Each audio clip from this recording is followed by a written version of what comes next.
अब विनोद जी, क्या वाकई जो विपक्ष कहता है वैसा दिखता है कि भाई बीजेपी में जाएंगे तो वॉशिंग मशीन में धुल जाएंगे, सिलेक्टिव एक्शन, ऐसा आपको दिखता है? ये सच है या ये भी पॉलिटिकल वेंडेटा है? नहीं, आपने खुद ही तमाम सारे नाम ले दिए। और देखिए, आपने इतना पूछा गुरु प्रकाश जी, गुरु जी ने बड़ी सफाई से, बहुत चतुराई से किसी पर जवाब नहीं दिया। उन्होंने तुरंत उसको मामले को घुमा दिया, दूसरी तरफ चले गए। ना उन्होंने हेमंता विश्व शर्मा पे जवाब दिया, ना मुकुल राय पे जवाब दिया, ना शुभेंदु अधिकारी पर जवाब दिया, ना अजीत पवार पे जवाब दिया।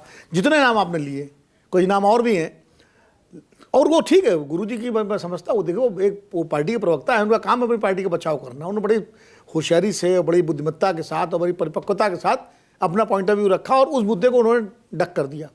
तो प्रवक्ताओं का ये काम ही है भाई, पार्टी की प्रवक्ता। अगर राधिका जी से कोई अनकंफर्टेबल सवाल पूछेंगे, वो भी डक कर जाएंगी। अपन झा साहब भी, संजीव झा भी डक कर जाएंगे।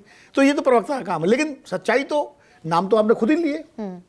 और देखिए, मुझे लगता है कि ये एजेंसियों की जिम्मेदारी है कि वो लोगों में विश्वास पैदा करने और निष्पक्षता से काम कर रही हैं।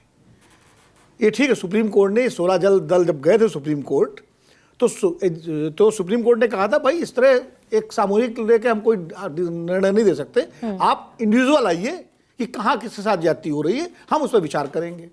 कोई नहीं गया, सही बात है, गुरुजी सही कह रहे हैं, कोई अलग से कोई लोग नहीं गए। अभी हमारे ब्रजमोहन जी बहुत अच्छे मित्र हैं, कह रहे थे कि एजेंसी के साथ सहयोग करना चाहिए।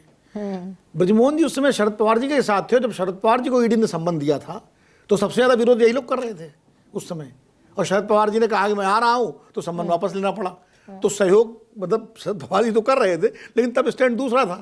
तब पुराने बयान अब निकाल लीजिए इन सब लोगों के।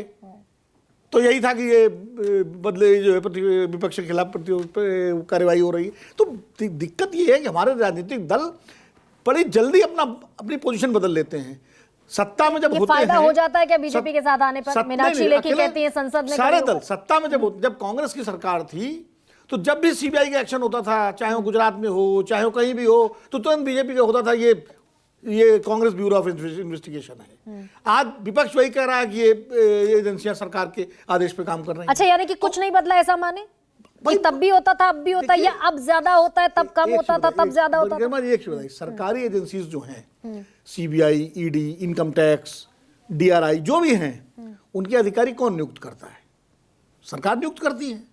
और जब सरकार नियुक्त करती है जिन अधिकारियों को, तो वो अधिकारी आप चाहे कितना भी माने कि बहुत स्वतंत्रता से काम कर रहे हैं, लेकिन कहीं ना कहीं प्रभाव उन पर सरकार का होता है। चाहे सरकार केंद्र में कांग्रेस की रही हो, चाहे आज बीजेपी की सरकार हो।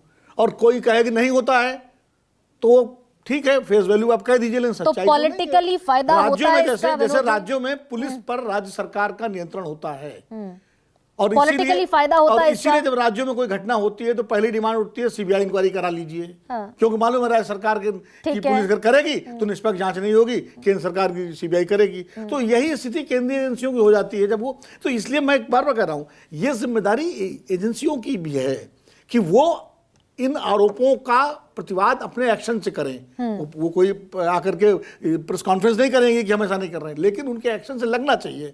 जितने नाम सारे लिए, अब ये ठीक है, ब्रजमोहन जी सही कह रहे हैं कि जांच बंद नहीं होती, लेकिन जांच ठंडे दस्ते में चली जाती है, दाखिल दफ्तर हो जाती है, वो गोल डब्बे में चली जाती है। मैं आपको एक उदाहरण देता हूं।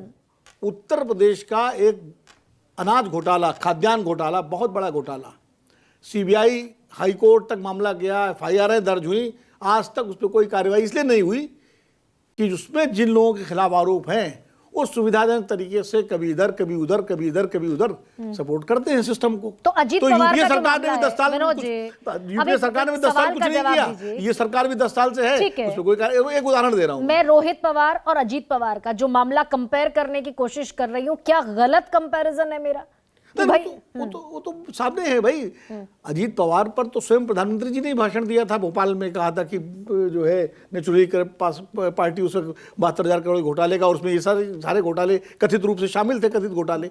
तो अब उसके बाद अजीत पवार जी और सारे लोग इधर आ गए, तो जब इधर आ गए तो साफ हो गए। तो ये तो दिखाई पड़ रहा है ना। मैं ये नहीं कह रहा हूँ, एजेंसीज अगर कार्रवाई कर रही हैं तो एजेंसीज के पास कुछ न कुछ आधार होगा कार्रवाई करने का, जरूर। लेकिन वो सेलेक्टिव हो जाता है। वो सेलेक्टिविटी जो है वो सवाल खड़ा करती है, और वो सेलेक्टिविटी न दिखे, ये जिम्मेदारी एजेंसीज की ज्यादा है। एजेंसीज मुझे लगता की है कि ये जो एजेंसीज के प्रमुख हैं उनको दिखाना पड़ेगा कि हम सेलेक्टिव नहीं हैं, हम काम कर रहे हैं, जैसे जैसे हमारे पास तथ्य आ रहे हैं हमारे सामने हम काम कर रहे हैं। और एक बात मैं जरूर कहूंगा इस बात को लेकर के कि देखिए भ्रष्टाचार उच्च स्तर से खत्म हो। बहुत बड़ा आंदोलन इस देश में हुआ था 2012 में, अन्ना आंदोलन। लोकायुक्त कहाँ है आज? वो ना लोकायुक्त नियुक्ति हुई, ना लोकपाल की नियुक्ति लोकपाल हुई। साहब, हाँ, मतलब ठीक बात नहीं, है। नियुक्ति तो हो चुकी है लोकपाल साहब की, नियुक्ति है, लेकिन उनका दफ्तर कहाँ, कोई बता दे हमको।